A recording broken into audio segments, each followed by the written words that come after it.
తెలుసుకుండాలి తెలిసి ఉండాలి. అందరికీ తెలుసు అన్నారు కాబట్టి ఓకే. నేను ఇంకా మెయిన్ అంటే ఆల్రెడీ అన్నీ చెప్పారు. ఇంకా నేను నా తరఫు ఒక 2 విషయాలు చెప్తాను. మీ దగ్గర మేము ఆడపిల్లలు శారీరకంగా బలహీనం అది ఓకే.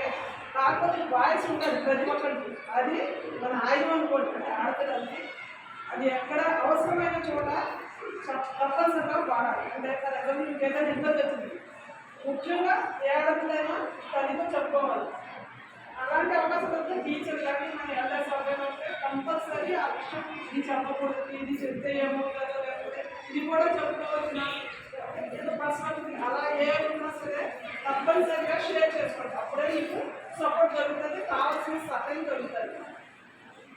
ఇంకా మనకి టోల్ ఫ్రీ నెంబర్స్ అవన్నీ ఉన్నాయి, అవి కూడా యూటిలైజ్ చేసుకోండి. మీకు ఇంపాక్ట్ తెలుసుకుంటాయి, నాకు తెలుసు కదా. మీరు తప్పనిసరిగా గోల్ సెట్ చేసుకోండి. అప్పుడే ఆడపిల్లలకి అంటే నెక్స్ట్ ఏం చేయాలనే దానికి ఆలోచన ఉంటుంది.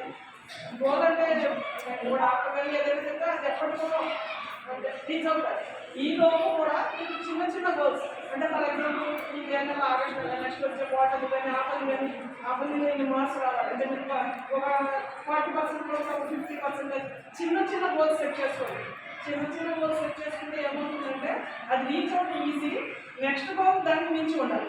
అలాగా మీరు ఏదైతే ఏం చేసుకున్నారో అక్కడ రీచ్ అవ్వాలంటే ఇప్పుడు మీకు ఒక చిన్న గోల్స్ చేసుకోండి, అవి మీకు ఉపయోగపడతాయి.